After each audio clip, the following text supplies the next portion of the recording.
Hello everyone, start कर रहे हैं। नया लेक्चर है बहमनी साम्राज्य। तो अभी हम लोग मराठा का लेक्चर कर रहे थे। तो मराठास अम्पायर समझने के लिए कि जो मराठास का साउथ में टसल था, जो साउथ में उदय हुआ है मराठास का, और ये लोग अहमदनगर के अंडर थे। तो ये अहमदनगर आया कहाँ से? ठीक है, जो मराठास आए ये अहमदनगर के अंडर काम करते। They all arrows from this Bahmani साम्राज्य। तो ये बहमनी साम्राज्य से सब टूट टाट के बना है। तो है क्या बहमनी साम्राज्य, क्या था? आइए देखते हैं। ठीक है, सबसे पहले देखिए दक्कन में क्या है, डेक्कन का है अमीरान सदा के विद्रोह।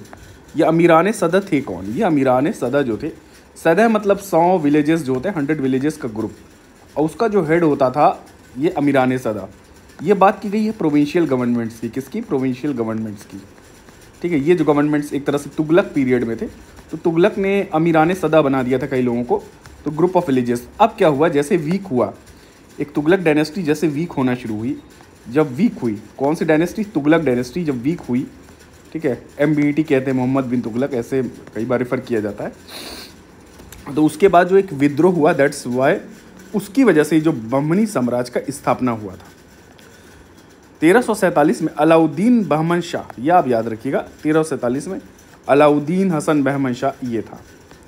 देखिए ज़फ़र खां 1347 से लेकर के 1358, ये डेट याद रखिएगा, 47 से 58। ठीक है, अब ज़फ़र खां नामक एक सरदार जिसका नाम था अलाउद्दीन हसन बहमन शाह, इसने एक ज़फ़र खां, तो इनका नाम जो था वो ज़फ़र खां था, इन्होंने ये उपाधि धारण कर ली। और 1347 में, ये डेट ये भी याद रखिए, ऐसे ही है। चलिए 1347 में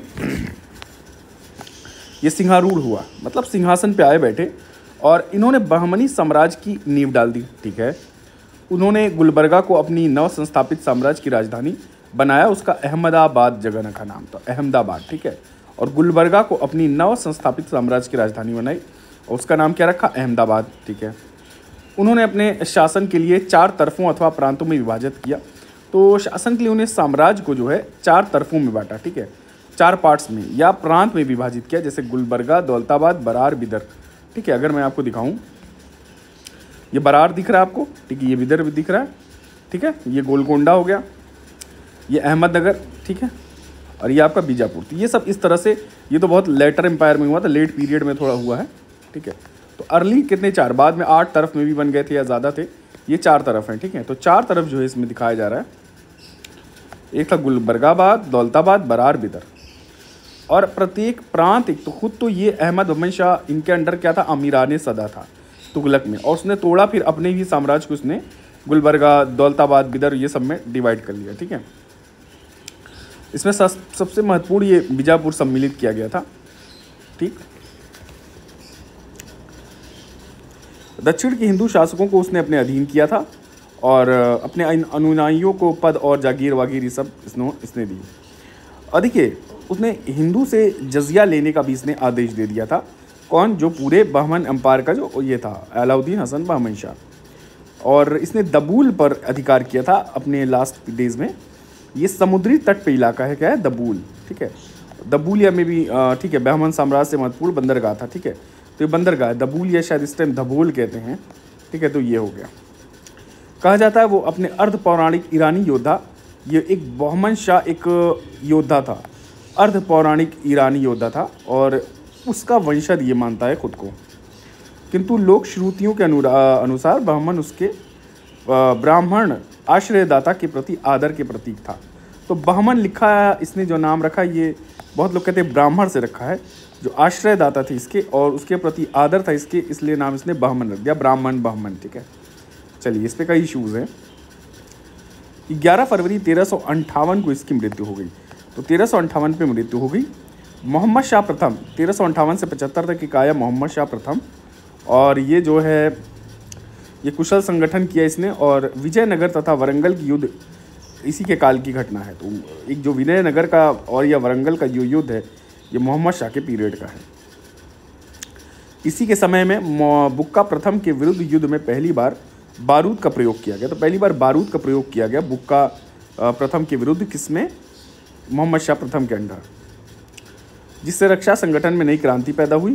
तो यहाँ पे पहली बार बारूद इस्तेमाल हुआ। ठीक है, बारूद। और सेना के सेनानायक को अमीर उमरा कहा जाता था और बार बार दान होते थे जो नीचे वाले होते, तो अमीर उमरा था। कौन था ये? सेनानायक। फिर एक आया ताजुद्दीन फिरोज शाह, बिकॉज ये देखिए 75 तक थे, 58 से 75, फिर शायद गैप था कुछ, ये 397 से 422 तक आया है ताजुद्दीन फिरोज शाह साउथ में। और ये सर्वाधिक विद्वान सुल्तान था, तो सबसे सर्वाधिक विद्वान सुल्तान था। और उसने एशियाई विदेशियों और अफाकियों को बहमन साम्राज्य में आकर स्थायी रूप से बसने की प्रोत्साहित किया। अब इसके परिणाम स्वरूप बहमनी अंपायर जो था अफाकी और दक्कनी दो गुट में बढ़ गए थे। किसके पीरियड में? ताजुद्दीन फिरोज शाह के पीरियड में। और यह दलबंदी बहमनी साम्राज्य के पतन और विघटन का मुख्य कारण भी बना। फिरोज शाह जो बहमनी हैं, इनका सबसे अच्छा कार्य प्रशासन में बड़े स्तर पर हिंदुओं को सम्मानित करना था। तो ये हिंदुओं को बहुत सम्मानित करते थे फिरोज शाह बहमनी। और दक्कनी ब्राह्मण प्रशासन में महत्वपूर्ण भूमिका थी दक्कन ब्राह्मण प्रशासन की, ठीक है, ब्राह्मण लोग थे प्रशासन में। और इन्होंने वेधशाला बनवाई थी, कहाँ पे? दौलताबाद में वेधशाला बनाई। सुल्तान ताजुद्दीन फिरोज द्वारा पश्चिमी एशियाई जो देश हैं जैसे इराक, ईरान, अरब देशों से विदेशी मुसलमानों को भी आमंत्रित करता था और प्रशासन में उच्च पद देता था। अकबर के फतेहपुर सिकरी की भांति भीमा नदी के किनारे फिरोज़ाबाद जो नगर है इसकी नींव डाली। और गुलबर्गा युग के सुल्तानों में ये अंतिम सुल्तान था। इसके शासनकाल में गुलबर्गा के संत गेसू दराज के साथ संघर्ष के कारण दूषित हो गया। तो इसका जो शासनकाल था ये दूषित क्यों हुआ? गेसू दराज से संघर्ष के कारण। ताजुद्दीन फिरोज शाह को अनेक विद्रोहों और विजयनगर के साथ लंबे समय का क्या नाम करना पड़ा? सामना। तो ये ताजुद्दीन फिरोज शाह था, जिसको एक मिनट, इसको अगर मैं सारा रब कर दूं, ये इसका नाम है ताजुद्दीन फिरोज शाह। अब इस ताजुद्दीन फिरोज शाह को विजयनगर के साथ लंबे समय तक संघर्ष करना पड़ा था। और इसने हरिहर द्वितीय को पराजित कर रायचूर दोआब पर भी अधिकार किया था। तो रायचूर दोआब पर इन्होंने अधिकार भी किया। हरिहर द्वितीय के बाद इनका पुत्र देवराय प्रथम शासक बना। तो एक हरिहर द्वितीय के बाद कौन बना? देवराय प्रथम शासक बना। और सोनार की बेटी का युद्ध भी ताजुद्दीन फिरोज शाह के समय में हुआ, जिसमें देवराय प्रथम को पराजित कर उसे संधि के लिए बाध्य किया। तो सोनार की बेटी के युद्ध में ताजुद्दीन फिरोज शाह ने देवराय प्रथम को पराजित किया और उसे संधि के लिए बाध्य किया। और संधि के अतिरिक्त देवराय प्रथम ने अपनी पुत्री का विवाह फिरोज शाह से कर दिया तथा दहेज में बांकापुर क्षेत्र प्रदान किया। तो बांकापुर क्षेत्र जो है ये भी दहेज में चला गया और देवराय प्रथम ने अपनी पुत्री का विवाह फिरोज शाह से कर दिया था। 420 ईस्वी में देवराय प्रथम ने बहमनी साम्राज्य पर फिर आक्रमण किया और पराजित किया किसको? फिरोज शाह को। और अपने अपमान का इसने बदला ले लिया। आइए अगला देखिए। फिर शिहाबुद्दीन अहमद प्रथम आया। इसका जो कार्यकाल था, शिहाबुद्दीन अहमद प्रथम का कार्यकाल 14 से 22 से लेके 1446, 22 से 46, देखिए 1500 की ओर थोड़ा थोड़ा बढ़ रहे हैं। ये अहमद शाह वली या संत वली के नाम से भी जाना जाता था। और तो अहमद शाह वली या इनको अहमद शाह वली या संत वली भी कहते थे, किसको? शिहाबुद्दीन को, ठीक है। और उसने सर्वप्रथम गुलबर्गा के स्थान पर बीदर को अपनी राजधानी बनाया। तो इसने बीदर को राजधानी बनाया गुलबर्गा की जगह। और इस नवीन राजधानी को मोहम्मदाबाद नाम दिया। किसको नाम दिया? नवीन राजधानी का नाम था मोहम्मदाबाद, ठीक। अहमद शाह के शासनकाल में दलगत राजनीति, ये जो दक्कन और अफाकी वाली थी, इसने सांप्रदायिक रूप ले लिया, क्योंकि सुल्तान ने ईरान से शिया संतों को भी आमंत्रित किया। और खुरासान में स्थित इफ्सियारीन या कवि शेख अजारी उसके दरबार में आया था। तो अब देखिए सांप्रदायिक क्या शिया सुन्नी होने लगा यहाँ पे, क्योंकि शिया लोग आने लगे तो शिया सुन्नी वाला टसल होने लगा यहाँ पे। ये बमनी वर मोस्टली शियाज, ठीक। तो अहमद प्रथम के शासनकाल में ही देखिए यहाँ अहमद शिहाबुद्दीन अहमद प्रथम दक्कनी सांप्रदायिक रूप ले लिया, और क्योंकि सुल्तान ने ईरान से शिया संतों को भी आमंत्रित किया, ठीक। खुरासान में स्थित इसफराइन का कवि जो था शेख अजारी इसके दरबार में था, याद रखिएगा। इसका जो शासनकाल है न्याय एवं धर्मनिष्ठता के लिए प्रख्यात है। दक्षिण के संत थे गेसू दराज, उनसे इनका घनिष्ठ संबंध था और गेसू दराज की उस पर विशेष कृपा थी। गेसू दराज ने उर्दू पुस्तक मीरातुल आशिकी की रचना की थी, याद रख लीजिए। किसने की थी मीरातुल आशिकी? गेसू दराज, संत गेसू दराज। शासन की दृष्टि से बहमनी के इतिहास में अहमद प्रथम का शासनकाल अत्यंत महत्वपूर्ण रहा है, क्योंकि उसने अपने बड़े पुत्र जफ़र खां को अपना उत्तराधिकारी नियुक्त कर ज्येष्ठता का सिद्धांत स्थापित किया। तो ज्येष्ठता कि सबसे बड़ा वाला पुत्र जो होगा वही रूलर होगा, ये इन्हीं के कार्यकाल में हुआ था। और जफ़र खां को जो इनका बेटा था बड़ा पुत्र, तो प्राइमोजेनाइचर वाला लॉ होता है, ये प्राइमोजेनाइचर। तो ज्येष्ठता का ये सिद्धांत स्थापित किया। किसने किया था? ये किया था फिरोज़, क्या नाम है इनका? शिहाबुद्दीन फिरोज़, ठीक है, शिहाब नाम जाना जाता है। शिहाब थे? नहीं, शिहाब नहीं, हाँ, शिहाबुद्दीन अहमद प्रथम। फिर कौन आया है? अलाउद्दीन अहमद द्वितीय, ये 36 से 58 तक था। और ये अहमद प्रथम की ही भांति योग्य एवं संकल्प युक्त शासक नहीं था। तो अलाउद्दीन अहमद द्वितीय जो है ये योग्य शासक नहीं था, ठीक है। और इसके काल में अफाकियों के आगमन, जो अफाकियों का आगमन था ये पहले से अधिक बढ़ गया। और इसी के काल में ईरानी जो है महमूद गवां एक अफाकी था। तो महमूद गवां भी एक अफाकी था ईरानी, और उसका उत्कर्ष हुआ किसके काल में? इसी के। और ये खुद कमज़ोर था, अलाउद्दीन अहमद द्वितीय, ये तो कमज़ोर रूलर था। वो अपने एक व्यापारी था, ठीक है, और उसने व्यापारियों के प्रमुख मलिक तुज्जार की उपाधि मिली। तो क्योंकि वो पहले व्यापारी था तो उसे व्यापारियों के प्रमुख को क्या कहा जाता? मलिक तुज्जार, इसकी उपाधि मिली। और उसने नलकोंडा का विद्रोह का दमन करने के लिए नियुक्त किया गया। तो कहाँ का दमन करना था? नलकोंडा का विद्रोह जो था उसको दमन के लिए इसको नियुक्त किया गया था, महमूद गवां, ठीक है। इसी काल में उड़ीसा के गजपति नरेश की साम्राज्यवादी और महत्वाकांक्षी का सूत्रपात हुआ। एक मिनट, चलिए। इसी के काल में उड़ीसा के गजपति नरेशों की साम्राज्यवादी महत्वाकांक्षा का सूत्रपात हुआ और दक्षिण की ओर उनके विस्तारवाद के परिणाम स्वरूप बहमनी एवं गजपति सेनाओं में कई बार युद्ध हुआ, ठीक है। फिर फरिश्ता एवं बुरहान मासिर के लेखक, ठीक है, फरिश्ता एवं बुरहान से मासिर के लेखक से हमें ज्ञात होता है, क्या ज्ञात होता है? फरिश्ता जो है मेन लेखक थे, ये सब इनके यहाँ बहमनी एम्पायर के बारे में और के विजयनगर का भी इंफॉर्मेशन ये देते हैं। तो फिर फरिश्ता एवं बुरहान मासिर के लेखक से हमें ज्ञात होता है कि उसने मस्जिदों, सार्वजनिक विद्यालयों एवं दातव्य संस्थानों की स्थापना की, अपनी राजधानी बीदर में एक अस्पताल का निर्माण करवाया, ये सब सारी चीज़ें थीं। और उसने वहाँ 2 सुंदर धार्मिक दान में भी दिए थे, ताकि इस गांव के राजस्व की पूर्णता दवाओं एवं पेय पदार्थों की आपूर्ति में लगाया जा सके। तो ये सब सारी चीज़ें थीं जो मेंशन किया गया। हुमायूं कौन है? ये अकबर वाला हुमायूं नहीं है। अलाउद्दीन ये अहमद जो वीक रूलर था, इसकी मृत्यु के बाद इसका सबसे बड़ा लड़का हुमायूं शासक बना। ये निष्ठुर था और इसको जालिम की उपाधि मिली थी। तो ये जालिम की उपाधि जो मिली बहमनी एम्पायर में, वो हुमायूं को मिली, बहमनी वाला हुमायूं। और इसे दक्कन का नीरो भी कहते हैं। क्या कहते हैं? Nero of Deccan. बहुत आलसी स्वभाव का था, ठीक है। उसने महमूद गवां को अपना प्रधानमंत्री नियुक्त किया था। और जब ये 1461 में हुमायूं ये मर गया, इसके समय पुत्र निज़ामुद्दीन अहमद की आयु केवल 8 वर्ष थी। अब इसकी वजह से हुमायूं ने अपने जीवन काल में एक प्रशासनिक परिषद की स्थापना की थी। क्या है प्रशासनिक परिषद? इसमें एक राजमाता ख्वाजा जहाँ तथा महमूद गवां सहित, राजमाता ख्वाजा जहाँ और महमूद गवां सहित कितने? 4 व्यक्ति थे, ठीक है।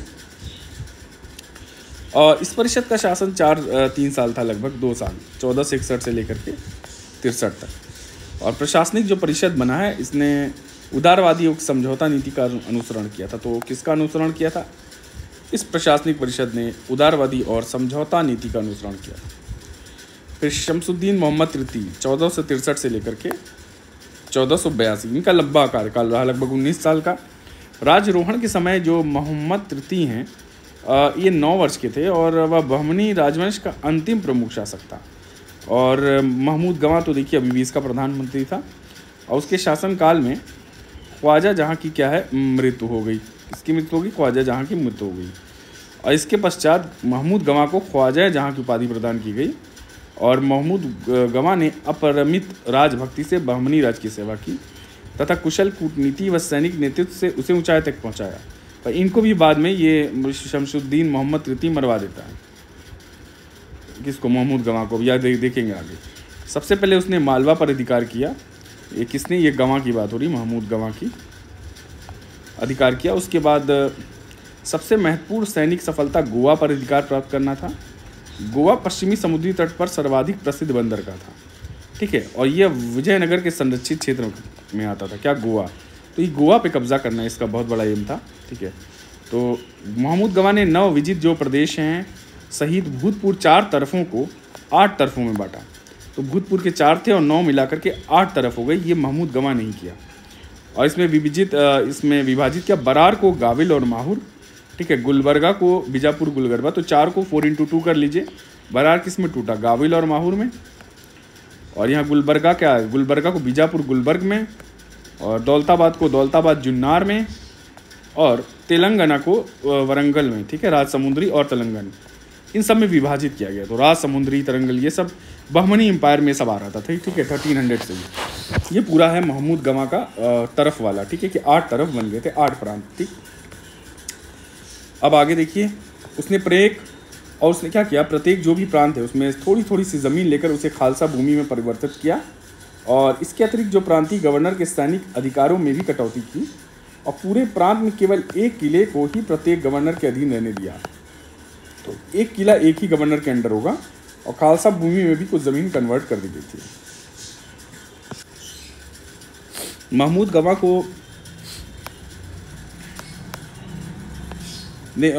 गवा ने भूमि की व्यवस्थित पैमाइश, ग्रामों की सीमा निर्धारण और लगान निर्धारण का भी इसने जांच कराया। तो किस किस चीज़ों का जांच कराया इसने? जैसे व्यक्तिगत पैमाइश हो गई, सीमा निर्धारण हो गया, और लगान निर्धारण, ये सब की इसने जांच कराई। महमूद गवा साहित्यिक एवं सांस्कृतिक सुरुचि संपन्न व्यक्ति था, और उसने शैजतुल इंशा और दीवान अख्त नामक 2 ग्रंथ की रचना की थी। तो महमूद गवा की जो रचना थी वो शैजतुल इंशा और दीवान अख्त थी, और वह विद्वानों का महान संरक्षक था। तो ये बड़ी बात है कि विद्वानों का संरक्षक था, और उसने बिदर में एक महाविद्यालय भी स्थापना की थी, ठीक है। महमूद गवा ने अपनी राजनीतिक गतिविधियों को न केवल बहमीनी साम्राज्य तक सीमित किया, अपितु उसके बाहर ईरान, मिस्र और टर्की के सुल्तानों के साथ पत्र व्यवहार भी किया। तो पत्र व्यवहार ईरान के सुल्तान के साथ, मिस्र के साथ, सबके साथ था। इस महान व्यक्ति के अंत, जिसका दुखद रहा, अंत बहुत दुखद था, क्योंकि 81-82 में महमूद जो तृतीय है, जो मैंने अभी डिस्कस किया है, इसे राजद्रोह के आरोप में फांसी दे दी। तो कितनी बड़ी चीज़ थी कि राजद्रोह के आरोप में जिसने इतना सारा काम किया उसे फांसी दे दी गई। इसका मुख्य कारण जो था वही था अफाकी और दक्कनियों के मध्य वैमनस्यता। ये अफाकियों और दक्कनियों में टसल की वजह से ये इन्हें मारे गए। मोहम्मद तृतीय के शासनकाल में बीजापुर का तरफदार था, ठीक है। ये क्या लिखा हुआ है? मोहम्मद शासन के, ये वाला थोड़ा पॉइंट मुझे नहीं समझ में आ रहा। ये शासनकाल में बीजापुर का तरफदार कौन था? ये महमूद गवा होंगे शायद, इन्हीं के बारे में कहा जा रहा है, ठीक है। तो ये पहले बीजापुर का तरफदार था, इनको और भी दिया था शायद, ये इसी से रिलेटेड है। आइए वाली लाइन, अगली लाइन देखते हैं। तो बहमनी साम्राज्य का पतन कैसे हुआ? अब जैसे ही महमूद गवा सारा संभाल रहे थे, बाकी सब तो कमज़ोर थे। इनके मृत्यु के 2 दशक के भीतर बहमनी साम्राज्य का तीव्र गति से पतन हो गया, और 15वीं शताब्दी जब आई, उसके अंत तक बहमनी साम्राज्य का पतन हो गया। तो आई नहीं, मतलब 15वीं शताब्दी के अंत तक, ठीक है। जैसे ही 1500 कुछ शुरू होने वाला होगा, तब तक ये पूरा पतन हो गया। और एक लास्ट में एक रूलर देखिए और भी है, शिहाबुद्दीन महमूद शाह। तो शिहाबुद्दीन तो पहले भी था, वो अलग है, इसको सेंट कहते थे। तो ये शिहाबुद्दीन महमूद शाह है, तो 1518 तक था। और इसने प्रांतीय तरफदारों ने अपनी स्वतंत्रता घोषित करना प्रारंभ कर दिया, और 15वीं शताब्दी के अंत तक वह बहमनी साम्राज्य खंडित पूरा हो गया, ठीक है। फिर महमूद शाह जो है, यही जो शिहाबुद्दीन महमूद शाह है, ये महमूद शाह उसके उत्तराधिकारी, जो भी महमूद शाह उसके उत्तराधिकारी, एक तुर्की सरदार जो भी हैं, एक अमीर अली बरीद। तो एक तुर्की सरदार थे अमीर अली बरीद, जिसका नाम था दक्कन का लोमड़ी भी इसे कहा जाता था। दक्कन का लोमड़ी, समझ रहे, बहुत चालाक होगा, ठीक है। तो इसके कठपुतली मात्र था। तो ये मोहम्मद शाह जो है और उसके उत्तराधिकारी ये अमीर अली बरीद के कठपुतली थे। तो ये जो अमीर अली बरीद है, ठीक है, इसके कठपुतली थे महमूद शाह, ठीक है, जो इन सुल्तानों का वजीर था। और इस वंश का अंतिम सुल्तान कलीमुल्लाह शाह था। एक सबसे अंतिम शासक अगर एग्ज़ाम में अगर आ भी जाए तो कलीमुल्लाह शाह जो था, ये अंतिम सुल्तान था बहमनी का, ठीक है, ये याद रखिएगा। 1526 में उसकी मृत्यु के बाद बहमन साम्राज्य का अंत हो गया। सुल्तान शिहाबुद्दीन महमूद द्वारा कासिम बरीद को वजीर या प्रधानमंत्री नियुक्त करने के बाद बहमनी साम्राज्य का विघटन हो गया। तो यही है अमीर अली बरीद, ये कासिम बरीद यही होगा। तो अब ये क्या हुआ, इसके बाद स्थान पर 5 नए राजवंश का उदय हुआ। तो जैसे ही ये शिहाबुद्दीन महमूद जब वीकेंड हुआ अंपायर, तो 5 नवीन राजवंशों का उदय हुआ और इनके संस्थापक के नाम ऐसे हैं, जैसे बीदर का बरीद शाही, ठीक है, बरार का इमाद शाही, अहमदनगर का निज़ाम शाही, बीजापुर का आदिल शाही और गोलकोंडा का कुतुब शाही। अब ये हम लोग ये वाली चीज़ देखेंगे कि कुतुब शाही क्या है, गोलकोंडा शाही क्या है। चलिए सब देखते हैं कैसे क्या हुआ।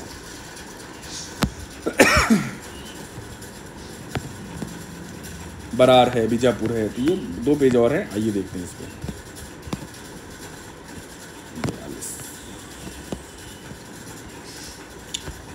देखिए, ये इमाद शाही और जो निज़ाम शाही राजवंश थे, इनके संस्थापक हिंदू से इस्लाम धर्म स्वीकार करने वाले दक्कनी लोग थे। तो हिंदू से कुछ लोग इस्लाम धर्म कबूल किए थे, वो इमाद शाही थे और निज़ाम शाही थे, और ये दक्कन के लोग थे। सबसे पहले बरार ने ये 1484 में स्वतंत्रता की घोषणा की थी, परंतु बीजापुर सबसे पहले स्वतंत्र हुआ। तो घोषणा तो बरार ने की थी सबसे पहले, परंतु बीजापुर जो है सबसे पहले स्वतंत्र हुआ। ठीक है, अब इसका एक डायग्राम भी आपको दिखा देते हैं। ये एम्पायर, ठीक है, ये देखिए आप यहाँ पे, ये बरार है। एक मिनट, ये बरार वाला रीजन जो मैं शो कर रहा हूँ, ये बरार वाला रीजन, दिस इज़ बीदर, और ये छोटा सा बीदर है देखिए, और ये गोलकोंडा थोड़ा बड़ा सा है। तो बरार ने सबसे पहले ये शायद डिक्लेयर किया था, अभी हम देखते। तो अहमदनगर वाला इधर टूटा, तो कोस्टल वाला रीजन अहमदनगर ले गया, और बीजापुर वाला जो है कोस्टल रीजन आ गया, इसमें विजयनगर भी आ गया एम्पायर। ठीक है, देखिए गोवा भी इन लोगों ने कैप्चर कर लिया था। तो ये सब सारे रीजन इन लोगों ने कैप्चर कर लिए थे। गोलकोंडा इधर वाला रीजन हो गया, ठीक है, पूरा ये गोलकोंडा ये वाला, ठीक है। ये प्रेजेंट आंध्र प्रदेश, तमिलनाडु, ये फिर ये तेलंगाना वाला रीजन थोड़ा सा पार्ट आ जाएगा, ये महाराष्ट्र पूरा आ गया, ठीक है, और यहाँ पे कर्नाटका आ गया, बीजापुर, कर्नाटका, महाराष्ट्र, आंध्रा, ये पूरा रीजन आ जाता है इसमें, ठीक है। ये है मैं इसको मैं यूज़ कर लूँगा अगर अलग डायग्राम में। चलिए नेक्स्ट स्टार्ट करते हैं यहाँ से।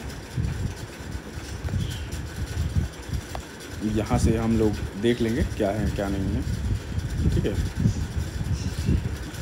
जो भी ये हटा लिया जाएगा इसे बाद में। तो आइए देखते हैं। देखिए, दक्कन के प्रमुख राजधानियाँ संस्थापक जो हैं, देखिए, तो कहिए तो ये लास्ट में देख लिया जाए। पहले आइए स्टार्ट करते हैं बरार से। देखिए, यहाँ बरार से स्टार्ट किया जाए।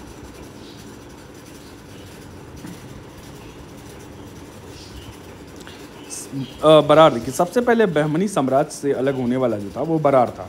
तो बरार अभी हमने आपको दिखाया, बरार सबसे पहले अलग होने वाला बरार था, ठीक है।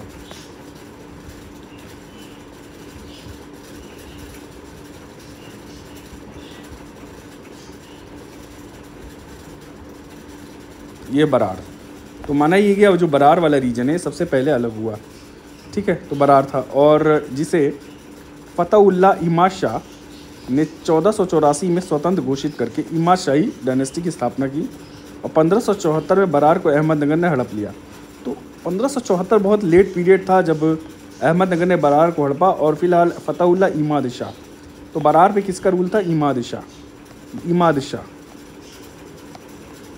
शाह लोग थे, ठीक है, बरार वाले। देन इसकी राजधानी थी अलीचपूर और गाविलगढ़। बरार की कौन सी थी? अलीचपूर और गाविलगढ़, ये बरार वाला आ गया। और फतहुल्लाह इमाद शाह के अंडर था 1484 में, और इमाद शाही वंश, तो ये हिंदू से मुस्लिम हुआ था। फिर बीजापुर आया, ये यूसुफ आदिल खां के अंडर था बीजापुर, और 89-90 में बीजापुर स्वतंत्र हो गया और आदिल शाही वंश की स्थापना हुई। आदिल शाही सुल्तान स्वयं तुर्की के ओटोमन राजवंश का वंशज मानता था खुद को, और आदिल खां धार्मिक रूप से सहिष्णु था, परंतु शिया धर्म को तरजीह देता था। वह कला और साहित्य का भी महान संरक्षक था। तो शिया धर्म को जो है ये तरजीह देता था। कौन? ये आदिल शाह। तो ये आदिल शाह डायनेस्टी जो हुई, ये वाली बीजापुर वाली आदिल शाह, ये बीजापुर वाली आदिल शाह होगी, ठीक है।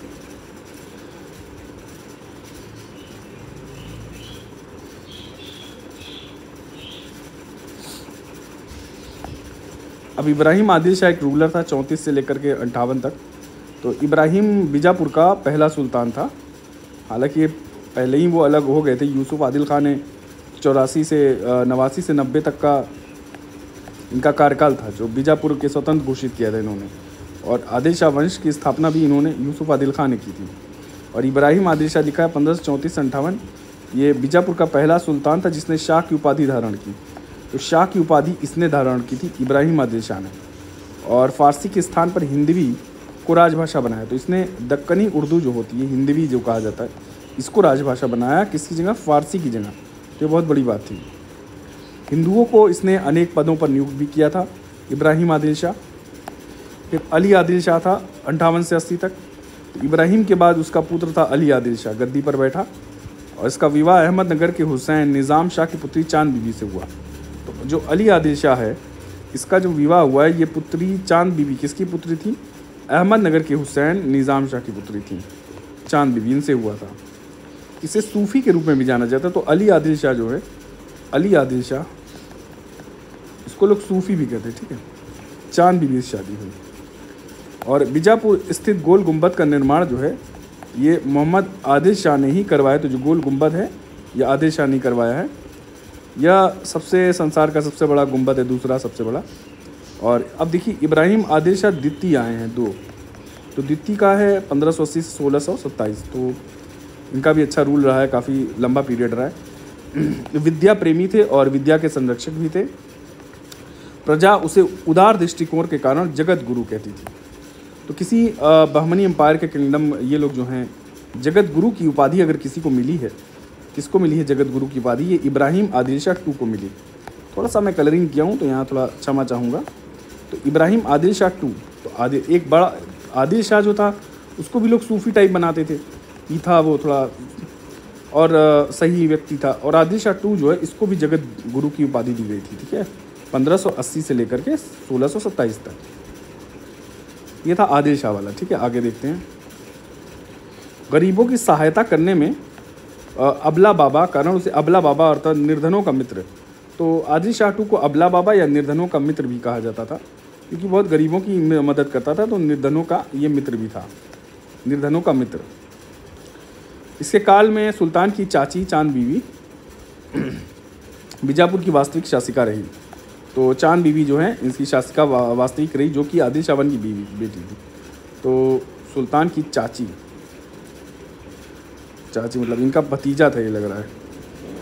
हाँ, तो इब्राहिम आदिल शाह द्वितीय जो है, ये भतीजा होगा, क्योंकि चांद बीबी से जो है इनका ये आदिल शाह की शादी हुई थी, अली आदिल शाह की, ठीक है।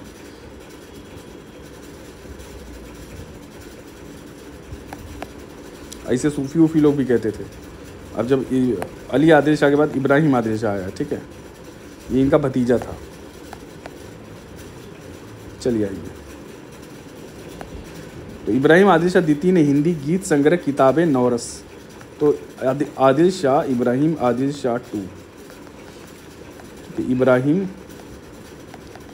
किताबें नौरस जो है, किताबें नौरस की रचना की है। और उसी के शासनकाल में फरिश्ता ने क्या लिखा हुआ है? तारीख़ फ़रिश्ता नामक प्रसिद्ध ऐतिहासिक ग्रंथ की रचना भी की है। तो फरिश्ता ने तारीख़ फ़रिश्ता जो लिखी है, ये इब्राहिम आदिल शाह द्वितीय के समय में लिखी गई है। एक मिनट, थोड़ा सा मैं यहाँ मैं ये वाली पेन यूज़ कर रहा हूँ। तो इब्राहिम आदिल शाह द्वितीय हैं, इन्हीं के समय में किताबें नौरस की रचना की गई। और फरिश्ता ने तारीख़ फ़रिश्ता, ये जो ऐतिहासिक ग्रंथ है, वो इन्हीं के समय में पूरी हुई। और नौरसपुर नगर जो है की स्थापना भी अपनी राजधानी बनाया। तो इब्राहिम ने ही नौरसपुर नगर की स्थापना के तथा उसे अपनी राजधानी बनाया, नौरसपुर नगर। और ये द्वितीय थे, ठीक है। किताबें नौरस इनकी किताब थी। इब्राहिम जी के पुत्र थे मोहम्मद आदिल शाह, और ये उत्तराधिकारी हुआ मोहम्मद आदिल शाह। और मोहम्मद आदिल शाह गोल गुंबद के नाम से विश्व प्रसिद्ध मकबरे में दफन किया गया। तो गोल गुंबद में दफन कर दिया गया मोहम्मद आदिल शाह, और जो विश्व की एक स्थापत्य आश्चर्य माना जाता है, ठीक है। फिर मोहम्मद अली आदिल शाह का उत्तराधिकारी सिकंदर शाह बीजापुरी के आदिल शाह वंश का अंतिम शासक था। तो मोहम्मद अली आदिल शाह जो है, ये इसका जो उत्तराधिकारी था सिकंदर शाह, ठीक है। सिकंदर शाह ये बीजापुर के आदिल शाही वंश का अंतिम शासक था। तो आदिल शाही वंश का अंतिम शासक कौन था? ये सिकंदर शाह। ये सिकंदर शाह, यहाँ इनका जो बीजापुर का सिकंदर शाह जो है सबसे लास्ट रूलर था। उसके शासनकाल में 1674 में शिवाजी ने, अब इसी के शासनकाल में ये किसके शासनकाल में? 1674, एक मिनट, 1627, इब्राहिम आदिल शाह द्वितीय।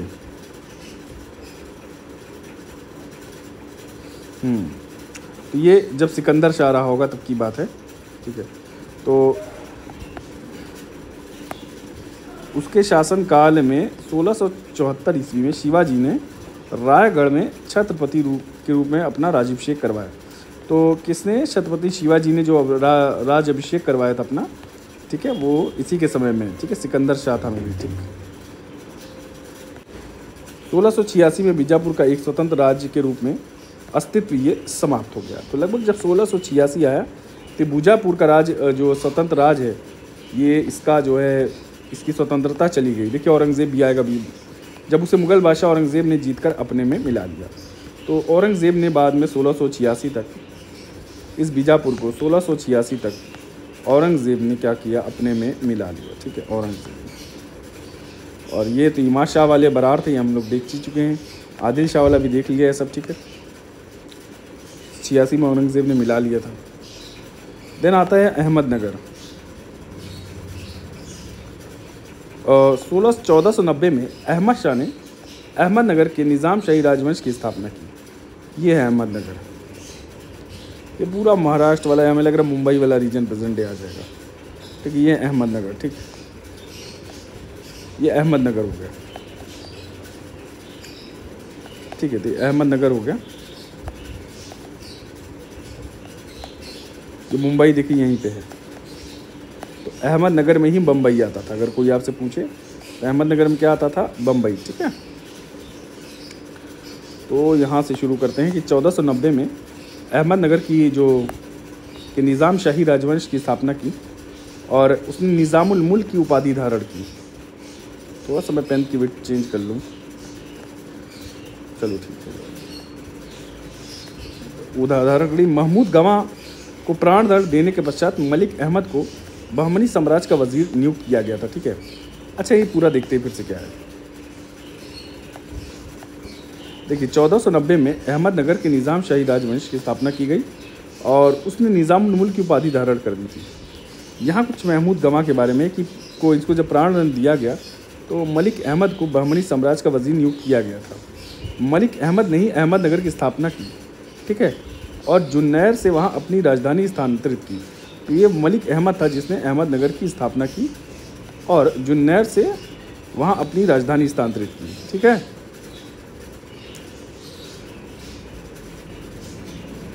अहमदनगर की स्थापना कौन किया था? मलिक अहमद। और अहमद शाह ने क्या किया? अहमदनगर के निज़ाम शाही राजवंश की स्थापना की थी।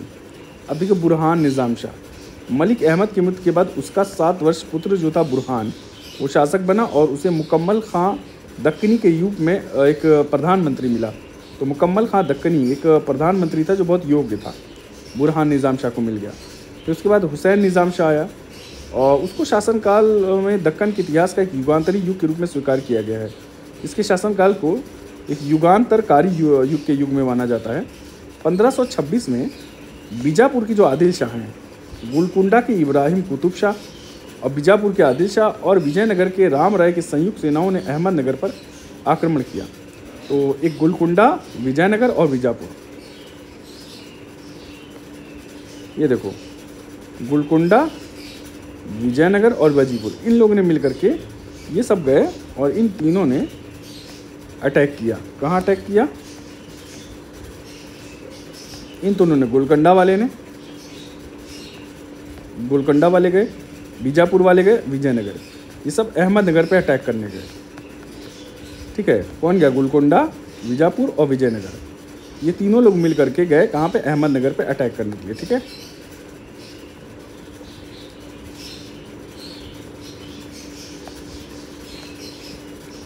और इस सैनिक मोर्चे का निर्माता